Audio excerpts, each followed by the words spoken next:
You like Wagyu? Yeah. The Israeli soldier was actually quite friendly to me, but I could see that was probably because I was a foreign tourist. Crossing the border in Palestine is much easier for foreigners than Palestinians who are actually living there. Because those specific Palestinians believe in jihad and they believe in killing Jews on behalf of Allah. That's why for them, they're going to be searched more thoroughly than a tourist. There are still a lot of Israeli checkpoints, which are constantly monitoring Palestinians' movements. On the other hand, I, as a Japanese, could pass through it easily by showing my passport. You call this a checkpoint? It's a soldier in a booth to make sure nobody gets stabbed. Hi guys, this is Sahar TV, and in today's video we'll see a Japanese vlogger going to Palestine, specifically to Hebron. And the funny thing is he's calling it a settlement. Hebron has been holy to the Jews. As I showed in my previous video, when I participated in the Hebron city tour, the checkpoints to the Jewish neighborhood was closed and we couldn't get in. So on the next day, I decided to go back to the border and explore the settlement by myself. These checkpoints in the West Bank of Palestine are barriers erected by the Israeli security forces. Palestinians always have to be inspected when they cross the border, and often their movement is not permitted. See how he forgot to mention the fact that these checkpoints were made after the First and Second Intifada, when they literally went inside Israel to bomb themselves and kill Israeli civilians and citizens? Doesn't matter if they're Jews, Arabs, just to go and kill. That's why these checkpoints, that's why these walls are there, for that reason. And just so you know, in 1967, we had a war that Israel didn't even start, and Israel was able to occupy some land. Now, according to Resolution 242 of the UN, territories must be given back for peace. Because peace is not granted, Israel is not breaking any international law. Hebron was never a part of a Palestinian sovereign country. Therefore, again, no illegal term is applied. One of the key dividing points is the tomb of Abraham or Ibrahim, which is called Ibrahimi Mosque by Muslims, and the tomb of the patriarchs by Jews. It's located in H2, but is immeasurably important to both cultures, so Palestinians are allowed to get there through the nearby checkpoints to pray. I waited in line for the checkpoint with local Palestinians. So I just got through the checkpoint, but they didn't even ask for my passport. They just asked me where I'm from, and I said Japan, and they just told me how much they love Wagyu. Wow, the occupation forces are really mean. Wagyu. Do you like Wagyu? Yeah. The Israeli soldier was actually quite friendly to me, but I could see that was probably because I was a foreign tourist. Crossing the border in Palestine is much easier for foreigners than Palestinians who are actually living there.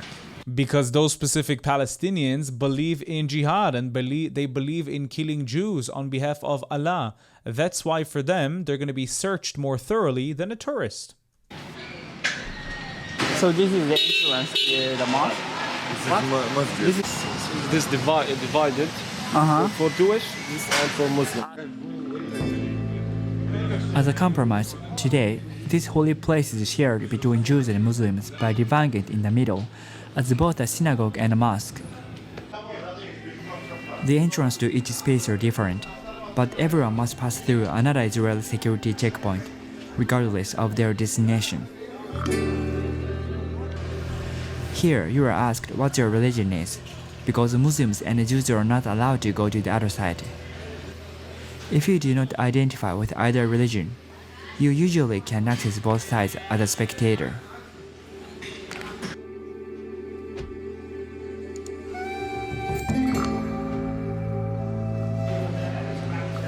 The inside of the Muslim side was a beautiful and solemn mosque with Ottoman and Mamluk architecture, and I almost couldn't believe there was a synagogue on the other side of the wall.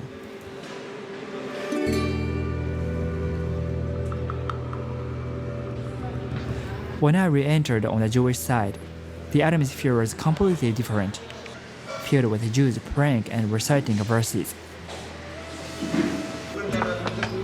The 2,000-year-old building was built by King Herod the Great and is considered to be the oldest continuously used prayer structure in the world, which also has a contentious and bloody history over the centuries and even today. I just want you to notice something, okay?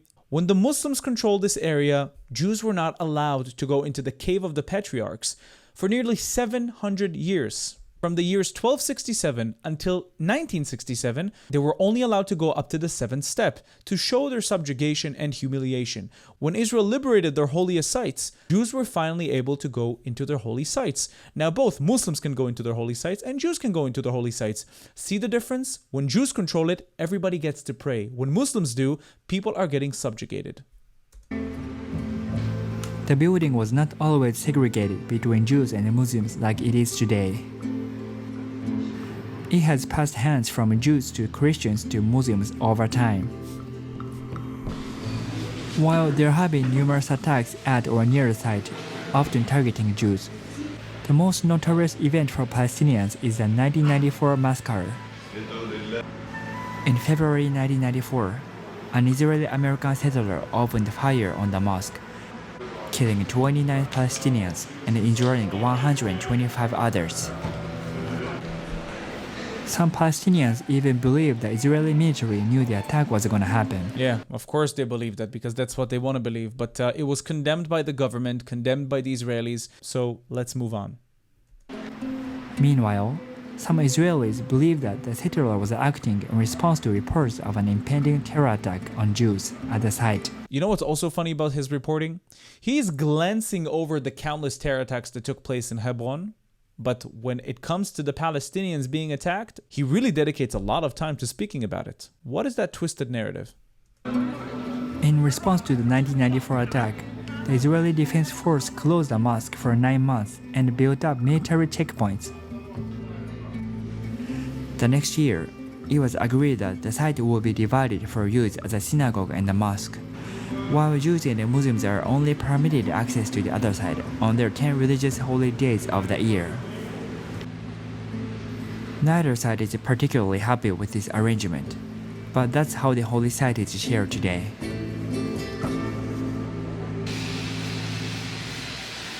I left the building and started to explore other parts of the H2 area. There are some souvenir shops run by Palestinians around the holy site.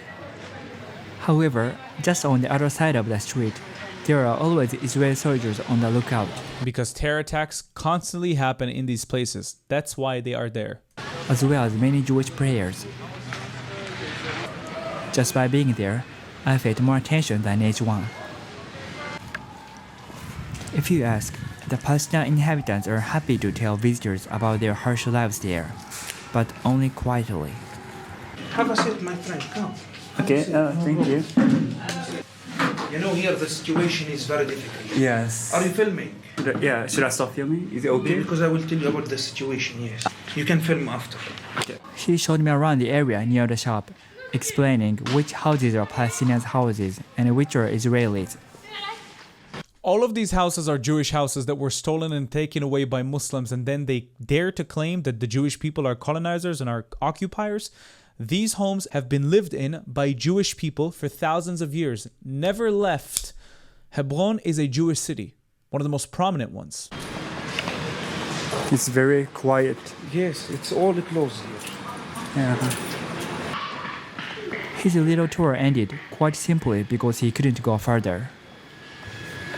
So here, Jewish there, I'm not allowed Palestinians to go there. I have to go from here. So you can't walk on the street? No. I have to walk from this side. Although there are no walls or barbed wire fences like the ones on the border, there are still a lot of Israeli checkpoints, which are constantly monitoring Palestinians' movements. On the other hand, I, as a Japanese, could pass through it easily by showing my passport. You call this a checkpoint? It's a soldier in a booth to make sure nobody gets stabbed or terrorized. You call this a checkpoint? The Jewish residential area was very quiet and even felt a bit eerie. Many Palestinians who used to live here were expelled from their homes. Sometimes I found signs of Jewish life there, but mostly I just saw a lot of Israeli flags and graffiti of the Star of David, As it the should be. Jewish symbol drawn on the wall of houses. So I guess there used to be a lot of houses and shops here, but now they're all closed and there's no one here. However, just like many other conflicts, there are two sides to the story as well. According to the Old Testament, Hebron was founded in 1730 BC. The city has fallen in the hands of different empires and religions throughout its history. Most Jewish settlers claim that there has been a continuous Jewish presence in Hebron throughout history, and also referenced the Hebron massacre in 1929, when Arab nationalists rebelled against the Jewish community. Also in 1517, we had another massacre against the Jewish people. After their leaders spread the false rumor that Muslims were being killed in Jerusalem.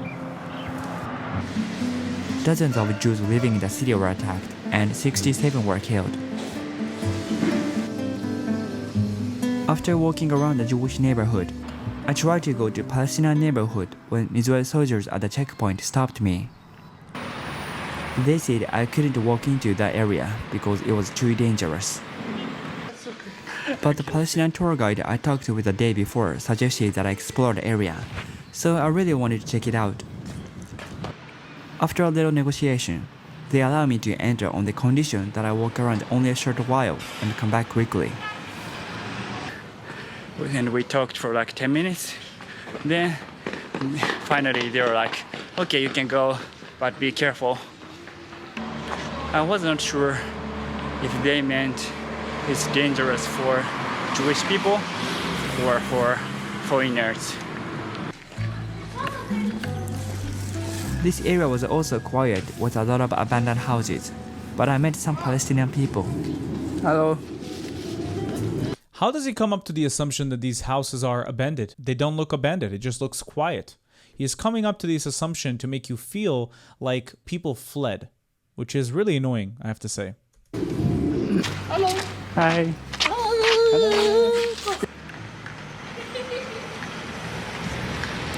Okay. This guy is the owner of one of the very few shops that are still open in the area. Do you live here? Yeah, Okay. this is my shop. Oh, it's your shop. Oh, yeah. I need water. Hello. Hi. These people are refugees. Yeah, they look like nice people, but they are considered to be refugees. They live in a nice place, in nice buildings. They own a shop. They own businesses. How are they refugees? I'm really trying to understand. Welcome to Hebron. That's there. Thank you. Bye. Some houses looked quite new and modern, which I assumed were Jewish residences from the Israeli flags hanging on the windows.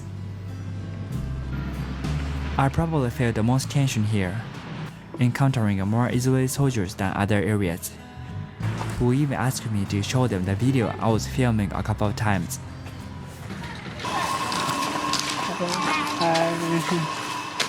Today, the Palestinian population in H2 is declining due to the impact of Israeli measures, including extended curfews, restrictions on pedestrian movement, the prohibition of vehicle movement, and the closure of shops and other commercial buildings. All of the above applying only to Palestinian residents. Personally, I oppose the Israeli settlement, since I consider it to be a clear violation of human rights forced on Palestinians. The reason why there's curfews in Hebron, which this guy is lacking to explain, is because of countless terror attacks that took place. I'm just going to read a few so you know. There's the Bet Hadassah attack in the 1980s. Fatah-linked Palestinian terrorists who ambushed Jewish worshippers returning from the Shabbat prayers. 6 Jews were murdered. We have the Hebron shooting in 1996. It's a Palestinian terrorist from Hamas. 2 Israeli soldiers were killed at close range. We have another one in the year 2002 during the Second Intifada. Islamic Jihad and Tanzim Fatah, 2 Israeli soldiers and security guards murdered protecting Jewish civilians returning from Shabbat prayers. From 2015 until today, we've been having numerous attacks like stabbings and shootings and rammings in Hebron. So to say that there's a curfew for no reason is just mind-boggling. The reason why it's there is to protect the tourists, to protect the Israelis, and to protect the Arabs. And it's also against international law. No, it's not. However, the visit to Hebron once again reminded me that each side has their own perspective. When you ask Palestinians, they'll tell you how Israeli soldiers have suppressed and killed so many Palestinians. But when you ask Israelis, they'll tell you about the people who died from Palestinian suicide bombings. Hebron is the burial ground of the patriarchs. It's sacred first and foremost to Jewish people because of Abraham and Sarah, Isaac and Rebekah, and Jacob and Leah that are all believed to be buried in Hebron. The people holding the most significance to these people are the Jewish people. Alike. It's very sad that instead of promoting a connection between the main monotheistic religions, this has made Hebron the most fought-over city on the West Bank. It's not the West Bank, it's Israel. On the way to the exit of H2, I found a little boy who was taking a video of an abandoned townscape with his small handheld camera. I had no idea what he was filming for, but I couldn't help wondering how this segregated city looked through his eyes.